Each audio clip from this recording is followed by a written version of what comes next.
Welcome friends, health.obi-তে আপনাদের সকলকে স্বাগত। একটানা তাপপ্রবাহের গ্রাসে আমাদের গোটা বাংলা। বেলা বাড়ার সাথে সাথে রাস্তা ধুধু করছে। এই তপ্ত সূর্যরশ্মির দাপটের সামনে সবাই কিন্তু বেশ ক্লান্ত।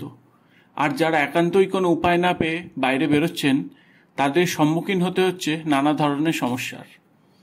আর এই তীব্র দাবদাহে অনেকেই হিটস্ট্রোকে আক্রান্ত হন। তাই সচেতন হওয়া ছাড়া আমাদের হাতে আর কোনো রাস্তা নেই। এখন প্রশ্ন হলো, হিটস্ট্রোকটা কি? এই প্রসঙ্গে বিশেষজ্ঞরা বলেন, গ্রীষ্মের অত্যধিক তাপমাত্রাজনিত কারণে শরীরের তাপমাত্রা নিয়ন্ত্রক জায়গাগুলো, যেগুলো কিনা সেন্ট্রাল নার্ভাস সিস্টেমে থাকে, তারা যখন তাপমাত্রা কন্ট্রোল করতে পারে না, আর যখন শরীরের তাপমাত্রা 104 ডিগ্রি ফারেনহাইট বা 40 ডিগ্রি সেলসিয়াসের বেশি গরম হয়ে যায়, তখন শরীরের মেজর অর্গানগুলো ড্যামেজ হয়। এই সমস্যাকে বলা হয় হিটস্ট্রোক। যদি হিটস্ট্রোককে ব্যাখ্যা করা হয়, তখন প্রথমেই যার নাম আসে সেটি হলো আমাদের মস্তিষ্কের হাইপোথ্যালামাস, যেটা আমাদের বডির তাপমাত্রা রেগুলেশন কন্ট্রোল করে। বিশেষ বিশেষ ক্ষেত্রে যদি হাইপোথ্যালামাসের ম্যালফাংশনিং হয়, তখন শরীরের তাপমাত্রা কন্ট্রোল করা যায় না, তখন হয় হিটস্ট্রোক। এটি বেশিরভাগ দেখা যায় এল্ডারলি পার্সন অথবা শিশুদের ক্ষেত্রে, কারণ তাদের হিট রেগুলেশন ব্যবস্থা এতটা ম্যাচিওর হয় না, তাই হিটস্ট্রোকের রিস্ক বেশি থাকে। অনেক সময় দেখা যায় হিট ওয়েদারে এরা যখন কোনো ভারী কাজ নাও করে, তাহলেও এদের হিটস্ট্রোকের একটা চান্স থেকে যায়।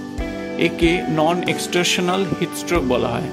আবার হেলদি অ্যাডাল্ট যদি কখনো রোদে কোনো কাজ করে, তাদেরও হতে পারে হিটস্ট্রোক। তাই যারা গরমের সময় একান্তই বাইরে বেরোতে বাধ্য হচ্ছেন, তারা সতর্ক হন। আর তারাও সতর্ক হবেন যারা এই গরমে প্রচণ্ড পরিশ্রম করছেন, এক্সারসাইজ করছেন, তাদের এই সমস্যা হতে পারে।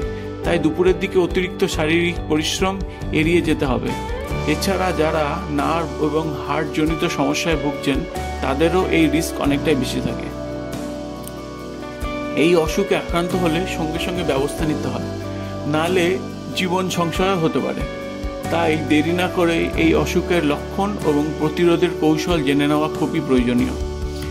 হিটস্ট্রোকে আক্রান্ত হলে পেশেন্টের শরীরে বিভিন্ন উপসর্গ দেখা যায়। যেমন পেশেন্ট অসংলগ্ন কথাবার্তা বলতে পারেন, শরীরের তাপমাত্রা এই সময় খুব বেশি থাকে, মোটামুটি তাপমাত্রা থাকে 104 ডিগ্রি ফারেনহাইট, যেটা মাঝে মাঝে ছাড়িয়েও যেতে পারে। আক্রান্ত পেশেন্ট অদ্ভুত ব্যবহার শুরু করতে পারেন, তার খিঁচুনিও ধরতে পারে। এই সময় খুব ঘাম হয়, মাঝে মাঝে বমি বমি ভাব অথবা বমিও হতে পারে। পেশেন্ট খুব দ্রুত শ্বাস প্রশ্বাস নিতে পারেন, অনেক সময় হার্ট রেটও বেড়ে যায়। মাথা প্রচণ্ড ব্যথা হয় অথবা আক্রান্ত সংজ্ঞাহীন হয়ে যেতে পারেন। এই কারণগুলো ছাড়াও হিটস্ট্রোকে হার্ট, কিডনি এবং লিভারের অনেক সমস্যা দেখা দেয়। এই ধরনের সিমটম দেখা দিলে অবশ্যই সচেতনভাবে চিকিৎসকের পরামর্শ নিন। এই হিটস্ট্রোকের ক্ষেত্রে বয়স্করা প্রচণ্ডভাবে সাবধানতা অবলম্বন করা উচিত। সব বয়সীরাই এই অসুখে আক্রান্ত হতে পারেন, তবে বয়সকালে এই রোগে আক্রান্ত হওয়ার ঝুঁকি অনেকাংশে বেড়ে যায়, কারণ এনাদের শরীর গরম আবহাওয়ার সাথে সহজে মানিয়ে নিতে পারে না। তাই চেষ্টা করুন যতটা সম্ভব গরম থেকে নিজেদের রক্ষা করার। বাড়ির বয়স্ক ব্যক্তিদের দুপুরে বাইরের বাইরে বেরোতে দেবেন না। সকাল 10টা থেকে বিকেল 5টা পর্যন্ত তারা ঘরেই থাকুন, তারপর বেরোতে পারেন। চলুন এবার দেখে নিই কী কী ব্যবস্থা নেওয়া যায় আক্রান্ত রোগীর জন্য তাৎক্ষণিক।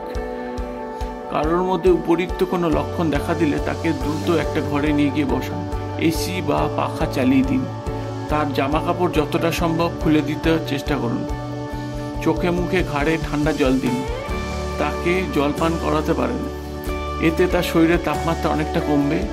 রোগী একটু স্টেবল হলে তাকে হাসপাতালে আনুন। এটুকু করতে পারলেই তার প্রাণ বাঁচানো অনেক সহজ হয়ে যাবে।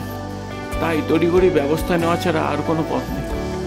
এই রোগ প্রতিরোধের বেশ কিছু কৌশল বিভিন্ন বিশেষজ্ঞরা অবলম্বন করতে বলেন। সেগুলি হলো, হালকা জামা কাপড় পরতে হবে এই সময়, সানস্ক্রিন ব্যবহার করুন, পর্যাপ্ত পরিমাণে জল পান করতে হবে, বাইরে বেশি সময় না কাটানোই ভালো। খুব সকালে বা রাতের দিকে বাইরে সমস্ত কাজ সেরে ফেলার চেষ্টা করুন। ছাতা বা টুপি অবশ্যই ব্যবহার করুন। ইউরিনের রঙের দিকে নজর রাখুন। তা হলুদ বা গাঢ় রঙের হলে অবশ্যই জলপানের পরিমাণ বাড়ান। এই সময় কফি এবং মদ্যপান থেকে বিরত থাকার চেষ্টা করুন। সবশেষে একটা কথা বলা, যারা অফিস কাছারি, স্কুল, কলেজ বা বিভিন্ন কাজে বাইরে বেরোতেই হচ্ছে, তারা সঙ্গে জল রাখুন। এতে আপনাদের ওরাল ডিহাইড্রেশন থেকে মুক্ত হওয়ার চান্স অনেক বেশি। আশা করি এই ইনফরমেশনগুলো আপনাদের অনেক কাজে লাগবে। আমাকে অবশ্যই কমেন্ট করে জানাবেন যে এই সময় আপনারা কোন কোন পন্থা অবলম্বন করছেন। যদি ভিডিওটি ভালো লাগে অবশ্যই লাইক করুন, চ্যানেলটিকে সাবস্ক্রাইব করে সঙ্গে থাকুন। ধন্যবাদ।